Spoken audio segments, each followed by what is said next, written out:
رب اشرح لي صدري ويسر لي أمري واحلل عقدة من لساني يفقهوا قولي وبعد السلام عليكم ورحمة الله وبركاته.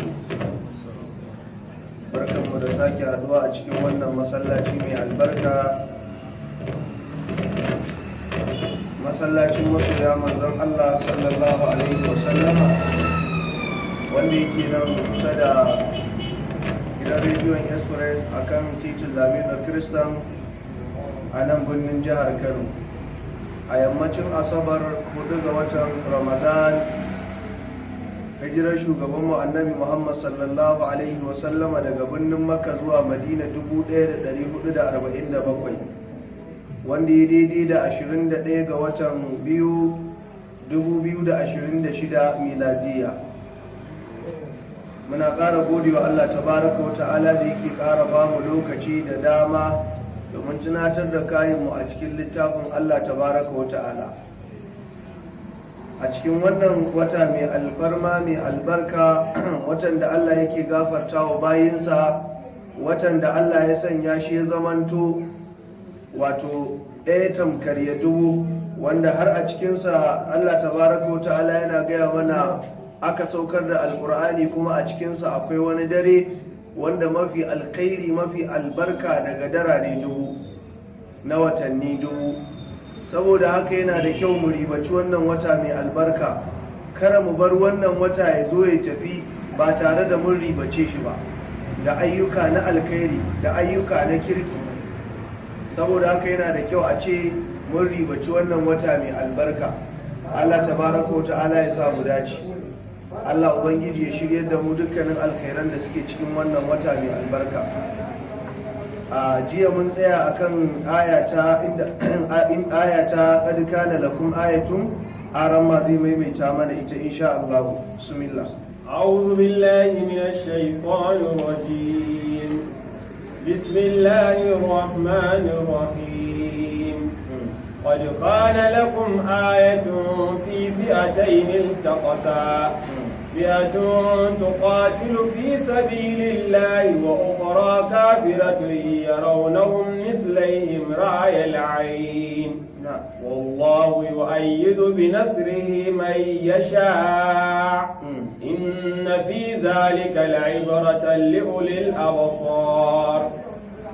Allah madaukakin sarki yake gaya mana, idan muka ɗauko abinda malamai suka faɗa a cikin asbabun nuzul na wannan aya, cewar ta sauka ne ga sha'anin yahudawa wanda suke faɗan maganganu na rashin kyautawa ga manzon Allah sallallahu alaihi wasallama, bayan biyo abin da ya faru a yakin badar.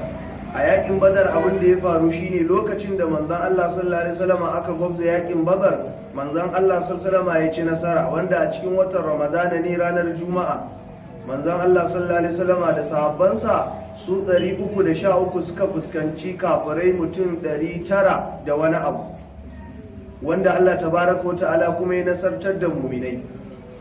Lokacin da za a fara yakin, bayan manzon Allah sallallahu alaihi wasallama yayi addu'a, ya daga hannunsa ya roki Allah, Allah ya amsa masa, har aka samu alamomi wanda suke nuna mustajaba ce a wannan lokaci, wanda malamai sukan sanya irin wannan alamomi daga cikin alamomin lokacin da ake karba addu'a. Manzon Allah sallallahu alaihi wasallama da sayyidi Abubakar da sauran sahabbai, lokacin da aka zo za a fara yaki, sai manzon Allah bisa al'adar yaki akan turo wasu wanda za a fara gwabza yaki da su, wanda za a fara fito na fito. Sai manzon Allah ya tura sahabbai guda uku wanda suke asalin su yan Madina ne, su ma suka turo mutum uku wanda ainihin 'yan garin Makka Qurashawa. Sai suka ce waɗannan wanda manzo Allah ya turo su din su waye su ba abin da ya gama su da su, ba da su za su yaki ba.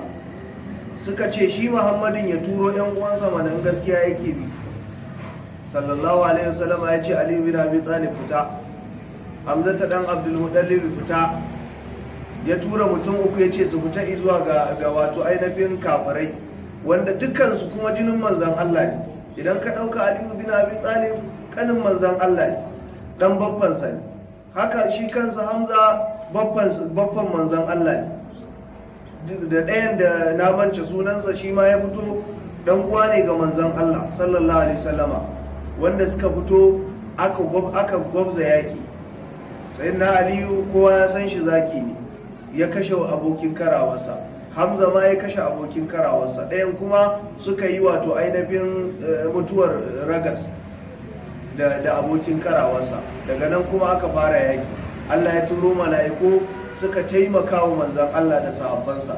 Ga azumi ale, ga tsananin rana, ga tsananin sahara, duk da an ɗan sami yayyafi da ban iska a lokacin, amma a haka manzan Allah da sahabbansa suka fuskanci kafirai, wanda duk waɗannan 'yan badar ɗin Allah ya musu bishara, ya ce ko su bi shi ko su saba masa bayan yakin badar ya gafarta musu har abada, ko sun bi shi ko sun saba masa.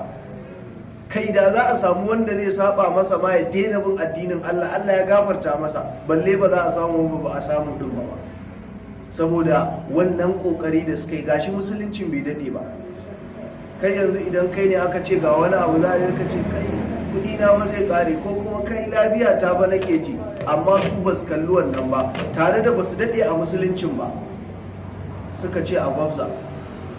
Aka gwabza, da yake abin na Allah ne sai nasartar da su akan mushrikan Makka.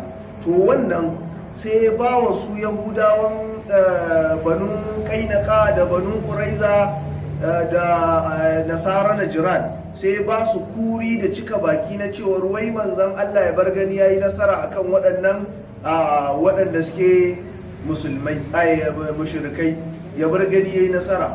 Wai dama can larabawan Makka ai ba san yaƙi ba, kuma haka ne ba san yaƙi ba, saboda su jahilai ne a harka abin da ya shafi irin wannan. Su abin da suka sani kasuwanci kawai, saye da siyarwa, su ɗiba daga nan su kai wani garin, daga wani garin su ɗebo su kai wani garin. Ko li'ilafi quraish ilafihim rihlatash shita'i was-sayf liya'budu rabb hadha al-bayt. Idan lokacin sanyi ne sun san inda za su je su saro kaya a wannan lokacin, idan zafi ne sun san inda za su tafi su saro kaya su kai nasu a wannan lokacin. Allah ya amintar da su daga tsoro, saboda da sun zo wucewa ta wani gari ba a isa a taba su ba, za a ce kai waɗannan mutanen ne waɗanda Allah ya halakar da rundunar Abrahata da suka je taba ɗakin, to saboda hakan aka taba su abin tsoro ne, kar a taba su, sai su wuce lafiya lau. Allah ya amintar da su daga dukkanin tsoro, ya amintar da su daga yunwa, ya amintar da su daga rashin lafiya. Allah ya ba su lafiya da zaman lafiya. To kuma da addinin sai zo sai suka ki, saboda butulci irin na dan adam. To wannan su Yahudawa sai suke ganin wai karansu ya kai tsaiko za su iya tunkarar manzon Allah. To sai Allah ya ce to a gaya musu, idan har suna ganin wai saboda yawa ne, jama'ar manzon Allah sallallahu alaihi wasallama da jama'ar wato su mushrikai da aka haɗu guda biyu suka gwamza yaƙi saboda Allah, su musulmai su kuma kafirai saboda son zuciyarsu, tare da cewar musulmai ba su da yawan, shine ya raunahum mislaihim ra'ayil ayn, suna ganin cewar yawan su bai kai ba. Su musulmai sai suka yi amfani da cewar wannan yawan na kafirai na banza ne, idan muka gwabza da su za mu yi nasara. Su kuma kafirai sai aka sanya musu ru'uba a zuciyarsu, tsoro, sai suke ganin kai waɗannan fa ai tuni ma za mu yi musu kwanton ɓauna ɗaya. Ka san idan kana raina mutum sai kai lakwalako, shi kuma sai ya gama da kai. To su ma sai suka yi haka, an fara fafatawa kawai sai musulmai suka yi galaba a kansu, kamar yadda Allah ya gaya mana kan min fi'atun ko da yawa daga kaɗan daga cikin jama'a suke nasara akan jama'a wanda suke masu yawa. Allah tabaraka wa ta'ala ya samu dace, Allah ya bamu nasara a dukkanin sha'anoninmu. Saboda haka wannan aya Allah madaukakin sarki yake gaya mana, kuma ta zamanto wato ainihin nuni ga musulmai, nuni ga kuma kafirai. Allah ya samu dace. Na'am. زين للناس حب الشهوات من النساء والبنين والقناطير المقنطرة suke amfani da abin da yake na dabbobi, su ne fulani da abin da yake kama da haka. Wa ammal harasu, amma kaga abin da yake na noma, fa yatamilu biha ahlur rasatiqi, yan ƙauye wanda suke noma, su kuma su ne wanda suke kula da abin da ya shafi arzikin noma. Fatakunu fitnatu kullu sunfin fi nau'in labi yatamilu, manzon Allah ya ce a cikin abin da malamai suka ce kowanne fitina ne daga cikin sinfin da aka lissafa ga ma'abutansa. Musamman malam yake cewa fa amman nisa'u wal banuna, amma kaga abin da yake na mata wal banuna da kananan yara fitnatul lil jami'i, suna fitinar kowa maza da mata. Ya inda aka ce mace ce da karamin yaro, mai iya musu sai Allah tabaraka wa ta'ala, mai kula da su sai Allah tabaraka wa ta'ala, to duka suna fitina. Za ka samu a fitini mai dukiya da ƙananan yara ko da matarsa, za ka iya samu a fitini mai mulki da abin da yake da mata, musamman ma masu mulki da masu dukiya sun fi kowa son mata su kuma. Duk da wasu suna cewa wai malamai sun fi kowa son mata, wanda sharda ake wa malamai. Duk da dai za ka ga mafiya yawa gidan malamai an fa auren mata, ka ga malami da mata 4 ko 3 ko 2, zai wuya ka ga malami da mace ɗaya sai ɗaya daga cikin malamai. To amma dai abin da yake mafi rinjaye a masu iyawa mata ai sai masu kuɗi da masu mulki. Su kansu mata sun fi son gidan kuɗi da mulki, domin idan babu jin daɗi ai ba za a iya rayuwa ba. Su kuma inda Allah ya yi mata 'yan jin daɗi ne, ba za su iya rayuwa inda ba jin daɗi ba. A ce nan kawai za su yi rayuwa a ci garau wallahi yau da gobe rigima ma kaɗai ta ishe ka. Amma ko ba dan Allah ba, idan aka samu jin daɗi mace tana iya haƙura da wasu abubuwa. Amma inda yake fitina, wata take cewa, wata malama muna hira da ita take cewa mafi fitinar abinda mata suke korafi shine su samu gidan masu kuɗi da aure suna rayuwa, amma kuma wannan gidan ba a ba su haƙƙin auratayya, amma ga dukkanin jin daɗi, za a ci da safe mai kyau, a sha da rana mai kyau da daddare, amma shi mai kudin ko mai wannan din yau yana wancan kasa, gobe yana wancan gari, bai da lokacin iyalinsa. To mata suna kuka da wannan, saboda idan mace ta ci ta koshi ba abin da take bukata sai namiji. To kaga dole ta shiga fitina idan ba a samu wannan ba. To haka gidan masu mulki anan ake samun jin daɗi. To idan ba duk gidajen wannan ba, gidan talaka ne sai dai kawai a raka da hakuri, yau da rigima, gobe da fada, jibi da hakuri, dan soyayya babu ita. A gidan masu kudi da masu mulki ake dan kwata soyayya bayan aure.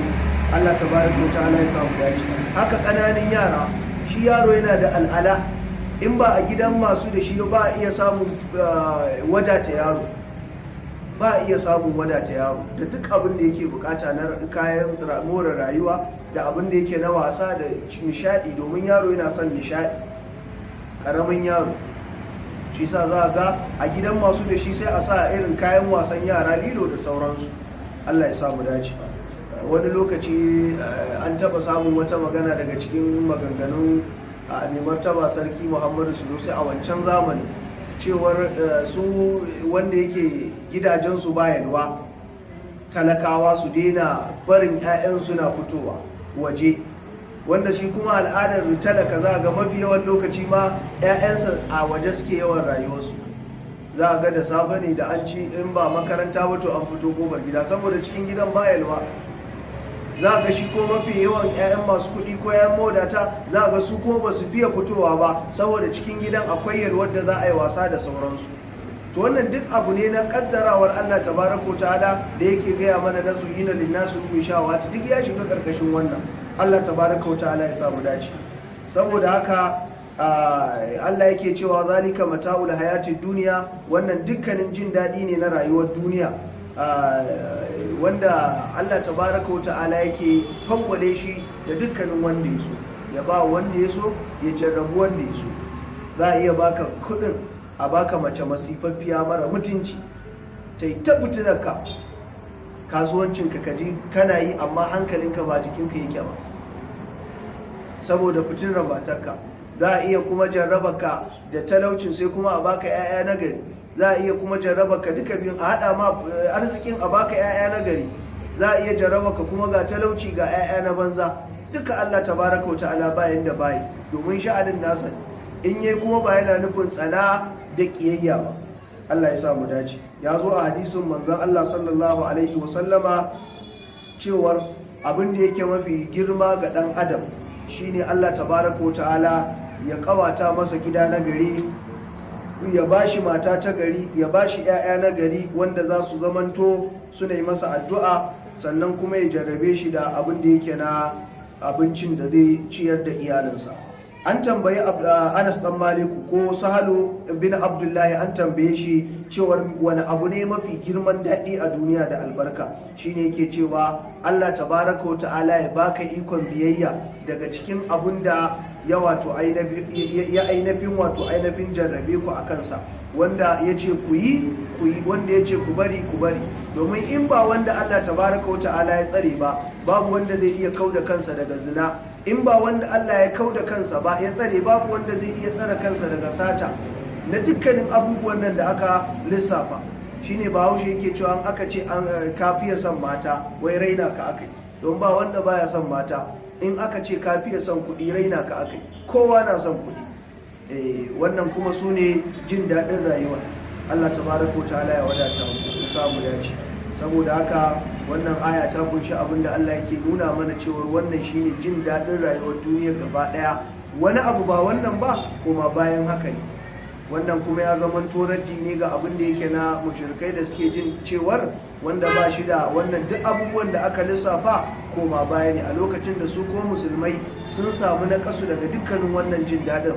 Lokacin sun yi hijira, sun bar matansu, sun bar 'ya'yansu, wasu sun bar dukiyoyinsu a cikin garin Makka sun tafi Madina. Allah tabaraka wa ta'ala ya samu dace.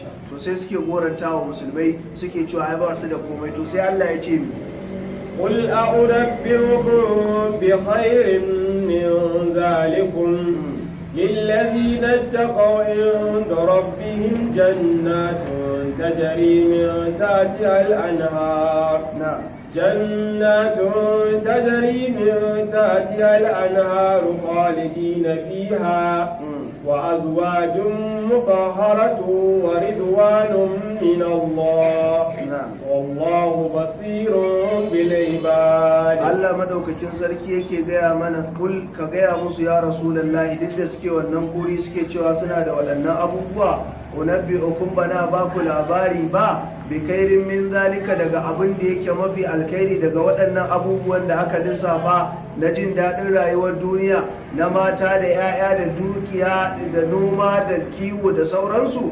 Allah ya ce min zalika, daga wannan lillazina taqaw, ga amma kadai waɗanda suka yi imani, tunda wancan kowa yana da shi a duniya. Inda rabbihim, ga ubangijinka, jannatin, akwai wata korama, wata lambu, tajiri tana gudana ta ƙarƙashin mintatiha, ta ƙarƙashin al'anharu, koramai masu girma. Akwai koramar zuma, akwai koramar madara, akwai koramar ruwa mai daɗi, akwai koramar shayi, akwai koramar duk abin da ka sani wanda yake na daɗi, akwai koramar su, inji Allah.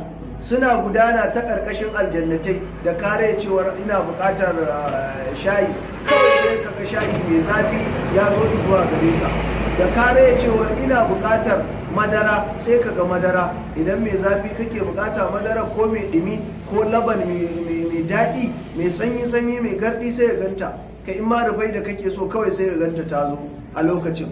Domin Allah tabaraka wa ta'ala ya gaya mana a cikin gidan aljanna akwai abubuwan da suke mutashabihan ne, da suke kama da abubuwan duniya. Duk abin da aka baka a duniya akwai makamancinsa a lahira, amma na lahirar ya fi daɗi.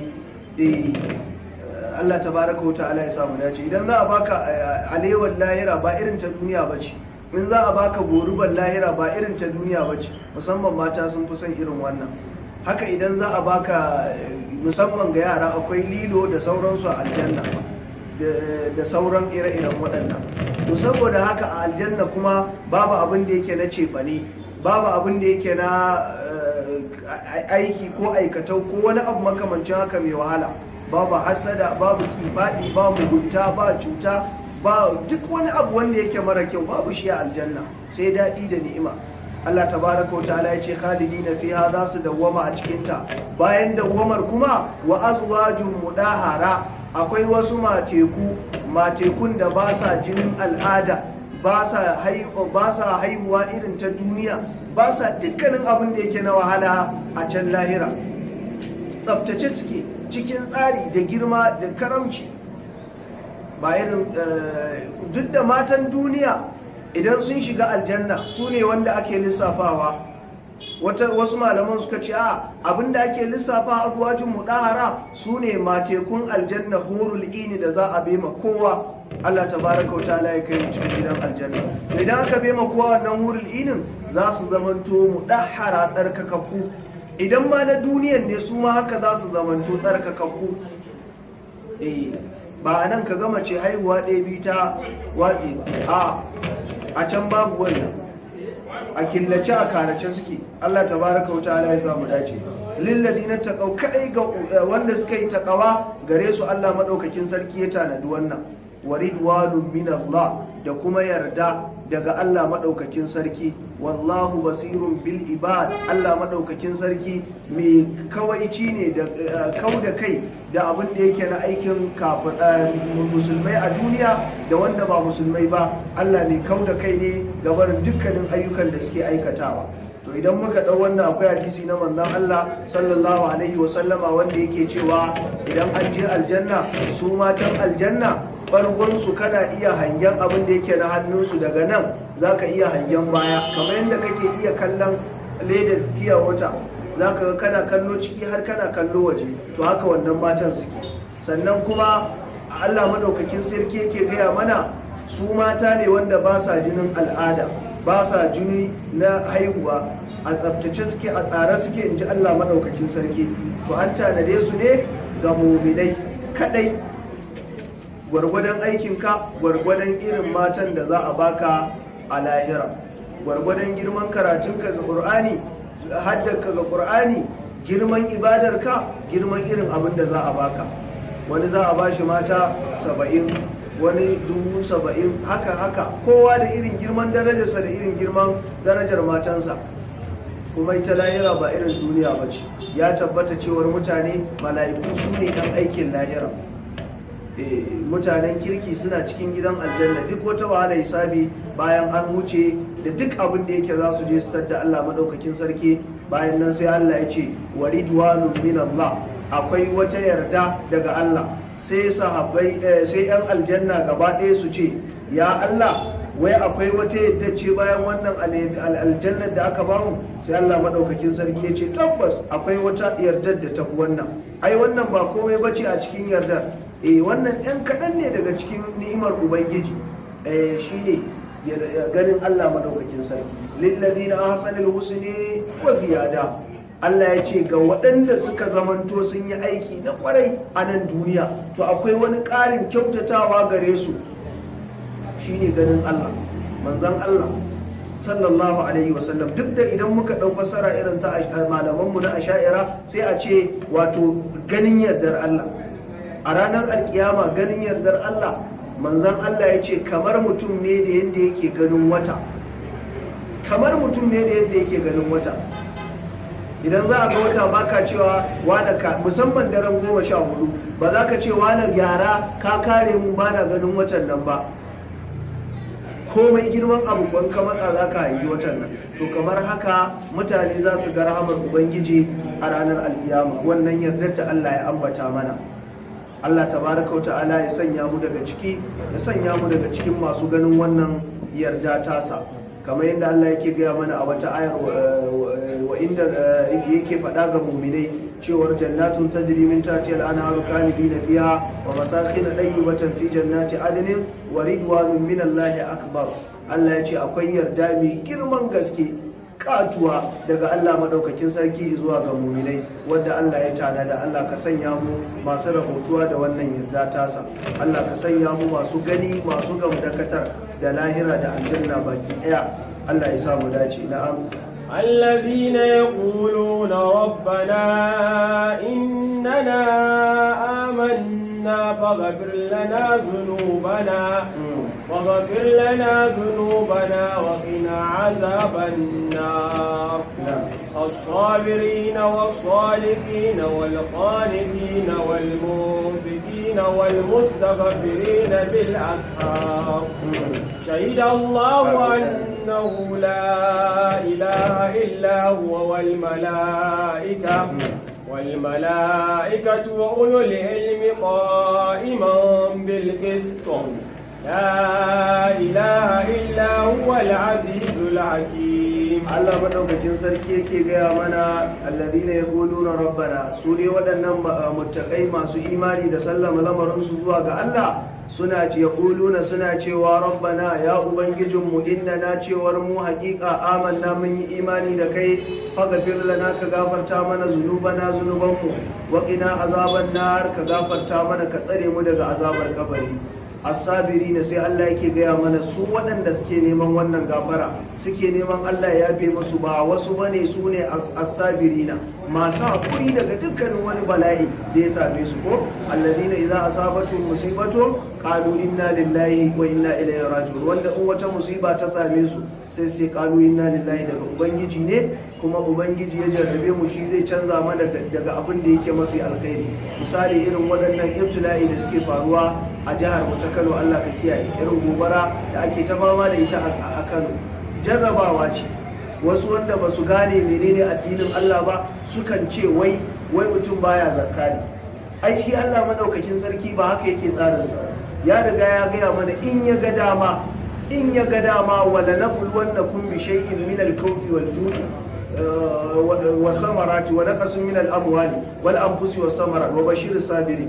Allah ya ce idan muka ga dama za mu jarrabe ku daga abin da yake na mutuwar 'ya'ya, da jarraba ta wato annoba, da jarraba ta abin da yake na tawayar dukiya, da abin da yake na ibtila'i na amfanin noma. Allah bai yi sharaɗi ya ce da wanda yake ba da zakka ba zan jarrabe shi ba, a'a, idan ka faɗa haka ma ka tawayi imaninka, domin manzon Allah yake gaya mana mafi girman jarrabawa su ne annabawa.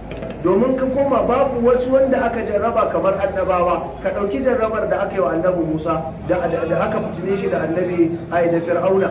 Idan ka koma annabi Zakariya, annabi Yahaya, ka koma manzon Allah sallallahu alaihi wasallam, annabi Muhammadu, irin jarraba da aka yi mai. Manzon Allah ya ce idan annabi zai zazzabi ko a kankin kansa, manzon Allah ya ce ni ana ninka min zazzabin mutum biyu manzon Allah yake. To kaga ashe ba sharadi bane na wai in baka zakka ko baka sadaka da wai za a jarrabe ka. Mafi girman wanda ake jarrabawa annabawa ne. Manzo Allah ya ce summal mu'min, sannan mu'minai, sannan wanda suka biyo bayan su har zuwa irin mu wanda imanin ma ga munan ne.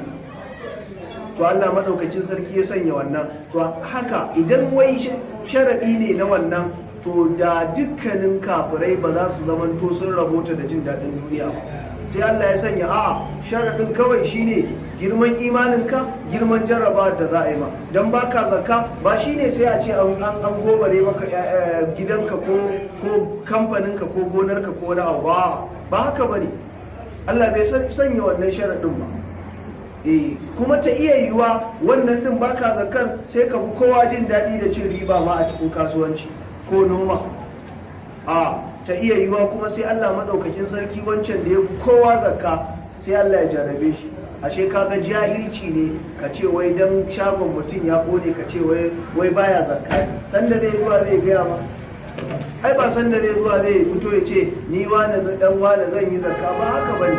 Akwai da yawa daga cikin wanda suke zakkar, suke fitta ayyuka na alkhairi, zaka samu kuma sun samu wannan ibtila'i. Kaga jarrabawa ce kenan daga Allah.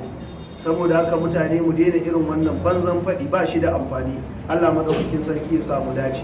Abinda Allah ya ce idan abu ya same ka na musiba na bala'i, ka yi haƙuri ka fawwala wa Allah lamarinka. In ka fawwala sai Allah madaukakin sarki ya ninka maka ninkin ba ninkin abinda ka rasa. Ta yiwu idan ya tahi jarraba ka sai sa dukkan ambaliyar ruwa ya tafi da gonarka. Idan kai haƙuri sai ka ga abin da za ka samu wanda zai biyo baya, sai ka ga ya ninkin ba ninkin abin da ka rasa. Manzo Allah ya ce ko kuma Allah ya ɗaukaka darajarka da wannan abin da ka rasa. Da ba a san ka ba sai ka fito kai shura ka fi kowane ɗan kasuwa ko kowane manomi. Kaga wannan duk idan mutum ya haƙuri, Allah madaukakin sarki zai saka makanta masa. Allah ka ninka musu abin da suka rasa, ɗan kasuwa da sauransu. Allah ya ce asabirina su ne masu haƙuri, wasadiqina masu gaskiya, masu sallama lamuransu zuwa ga Allah madaukakin sarki. Dukkanin wani sallamawa kuma da duk taslimal jadal wanda yake kasan ba wani jayayya, ka sallama cewa Allah madaukakin sarki shi ake sallama lamari. Wal qanitina masu qana'a ma'ana masu takawa da sallama lamarin su jin tsoro zuwa ga Allah. Wal munfiqina masu ciyarwa, akwai bayin Allah da tewa suke ciyarwa cikin Ramadana da wajen Ramadana. Zaka samu wani ba sai a iya watan azumin Ramadana yake ciyarwa. To idan ma wanda yake ciyarwa a cikin Ramadana ne shi ma ciyarwa ce. Za ka ji mutum ya ce sai a watan Ramadana sai mutum ya zo ta wani kunu da kosai. To kai ka ba da kunu da kosan dabinan naira 20 ma ba za ka iya bayarwa sadaka ba, amma ka ce wani yana ba da kosai da kunu. To wannan abin shine girman arzikinsa, kuma shi a kankin kansa yana jin wannan ya kure kyauta. Ba laifi tsakaninsa da Ubangiji ba ka sani ba, kai dai mai karba za a karba ka ci ka sha, an ba za a karba ba ka bashi. Allah madaukakin sarki ya samu dace. Saboda haka wal munfiqina masu ciyarwa ku kowace iri ce, dabinuwa ce, ruwa ne, kamar yadda muka faɗa tun a farkon Ramadana cewar abinda Allah yake so manzo Allah ya faɗa na ciyarwa, kowane irin sunufin ciyarwa kuwa ko menene, amma dai mai dan daɗi yafi kowane baki yana son dan daɗi idan mai dan daɗi aka samu zai Allah tabaraka ta'ala ya samu dace. Akwai wanda za a ga shayi da buredi ake da madara, wani da kosai da sauransu da fanke, wani gun kuma haram ma ya ce har da dankali da sauransu ne, kowa daidai karfinsa zai. Wani gun shinkafa ce da faduka da nama, wani gun da miya da nama da salak da sauransu, kowa karfinsa zai. In kai karfinka kai dan Allah, wallahi Allah zai karba, ko kosan ka bayar Allah zai karba. Idan kuma kai shinkafa da miya da nama da salak sai kai ba dan Allah ba, ina ruwan Allah da abincinka da namanka, ba ruwan Allah da shi. Idan kuma ka ba da kosan da aka raina ko ka ba da kosan da aka raina da kunun kai dan Allah, sai Allah tabaraka ta'ala ya karba, bai karbi na wancan kamar yadda yake gaya mana a zakka ko ba Allah yana buƙatar luhumuha ba namun ku yake buƙata, wala dima'uha ba jinin ku yake buƙata. Abinda kai yake buƙata taƙawa kawai dan Allah, ka sallama nayi dan Allah, ba dan wani ya gani ya ce aini mai yawan a Allah ka wadata mu ka yassare mana, ka kyautata niyoyin mu. Saboda haka Allah ya ce wal mustaghfirina bil ashar, kuma su ne wannan fadi siffa ce ta muminai, kamar da aka a tambaya can da Allah ya ce an tanada ga kanitai, kamar ka ce to su wane ne kanitan nan, sai Allah yake siffanta mana su ɗaya bayan ɗaya. Wal mustaghfirina bil ashar yace su ne wanda suke neman gafarar ubangiji da lokacin da alfijir yake ketowa. Wannan lokaci mun faɗa mun ƙara maimaita, lokaci ne mai girman gaske, mai daraja da kima a cikin Ramadana da wajen Ramadana. Domin Allah madaukakin sarki a cikin hadisi wanda yake mai girma, idan muka ɗauka hadisi ne da ya zo da ruwaya guda biyu, wanda manzo Allah sallallahu alaihi wasallam yake cewa yanzilullahu azza wa jalla ila samai dunya kulli laylatin hayna yamdu sulusul layl al-awwal fa yaqulu ana malikun man zal ladhi yad'uni fa astajib la, man zal ladhi yas'aluni fa a'tihi, man zal ladhi yastaghfiruni fa aghfir la. فلا يزال كذلك حتى يطلع الفجر أو حتى ينفجر الصبح. Allah tabaraka wa ta'ala, manzon Allah ya ce rahamar Allah tana sauka saman duniya kowane dare, kullum karshen dare. Idan ka je kamar ka kasa dare gida uku, daga isha'i zuwa 10 zuwa 11, daga 11 zuwa 12 zuwa karfe 1, daga karfe 1 zuwa karfe 4 ko 5 na asuba. To daga 5 din nan zuwa abinda za a yi na alfajir, duk abinda za ka yi Allah tabaraka wa ta'ala ya sa mai kira ya kira. Allah yana cewa shine sarkin da babu wani sarki kamar sa, babu wani sarki irinsa. Shine mai kira zuwa ga cewar ina masu neman gafara ya gafarta musu, ina masu neman biyan bukata ya biya musu bukatunsu, ina masu neman gida da kuɗi da mota ya basu. Allah madaukakin sarki kenan. Wata ruwayar hadisin kuma da ba wannan ba irin wannan, Allah yake gaya mana cewar yana saukar da rahamarsa a kowane dare, ya sa mai kira ya kira cewar ina wanda yake neman duniya da lahira ya nema zan bashi. Shi sa kaje Bahaushe yana cewa wai ba fada da malam ba dare. Tabbas haka ne, su malamai an fi siffanta su da tsayuwar dare, amma dukkanin wasu bayan Allah suna tashi su yi ibadar dare. Haka ma mai ta'limul muta'allim ko a waƙen Imam Shafi yake kawowa, idan mutum yana neman abu da rana a duniya yana ta karauniya baya tsewar dare, yake cewa fa innal jununu fununun, yace lalle ma hauka kala kala ne. Ka zo kana tabbata lokacinka da rana baka tsewar dare, ko in ji Bahaushe ya ce yaro ɓata hankalin dare kai suna. Duk abin da kake nema an ka tashi da daddare wallahi za ka same shi. Manzo Allah yake cewa idan kana so ba komai ne yake ɗaukaka darajar mumini ba face tsayuwarsa qiyamuhu billahi, tsayuwarsa da daddare ta take ɗaukaka mumini. Sannan kuma me da taka tsantsan ɗinsa a duniya na gudun abin hannun mutane. To duk wanda ya auri wannan abu biyu Allah tabaraka wa ta'ala zai ɗaukaka sha'aninsa.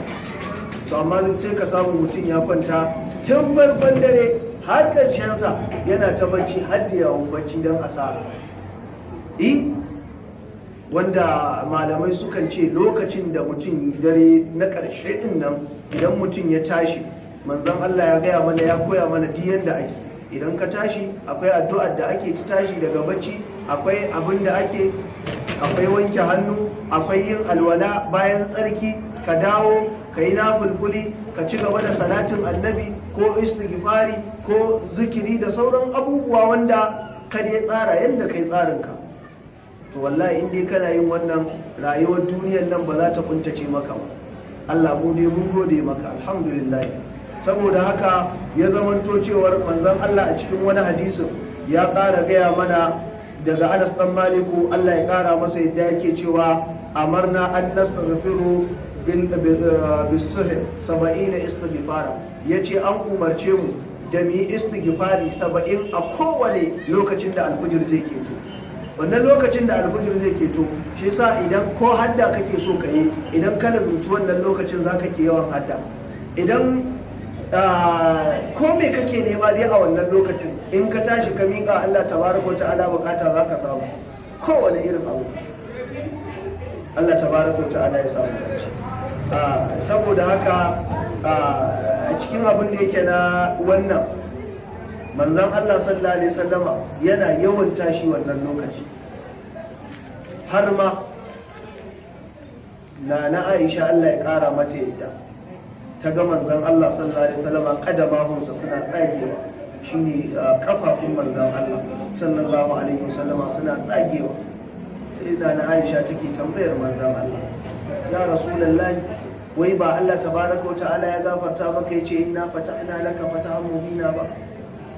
Manzon Allah bai taba yin sabo ba, bai taba kuskure ba, amma Allah ya ce an gafarta mai wanda yayi da wanda zai yi, balle bai taba yi ba sallallahu alaihi wasallama. Manzon Allah sallallahu alaihi wasallama sai ya ce afala akuna abdan shakura, bana zama bawa mai yawaita godiya ba ya Aisha? To ai umarni ne aka yi manzon Allah cewa fatahajjid bihi nafilatan laka, a sai an yaba asaka rabbuka ko a sai an yaba asa rabbuka maqaman mahmuda. Idan kana so Allah tabaraka wa ta'ala ya tashe ka a matsayi abin yabo, matsayi mai girma wanda za a ce ran alkiyama manzon Allah ya hau abin hawansa da shiga mai kyau da dukkanin girma da aka faɗa, Allah tabaraka wa ta'ala ya ce masa ya tsaya ya raya dare, ya yi nafila da daddare. Har manzon Allah ya koma zuwa ga Allah yana tsayuwar dare. Allah tabaraka wa ta'ala ya samu dace, Allah ka ba mu dacewa. Saboda lokaci za mu dakata a nan, abinda muka faɗa ya zama daidai, ubangiji Allah ka haɗa mu aladan, abinda muka kuskure karanci ilimi da tuntuban harshe Allah tabaraka wa ta'ala ya yafe mu.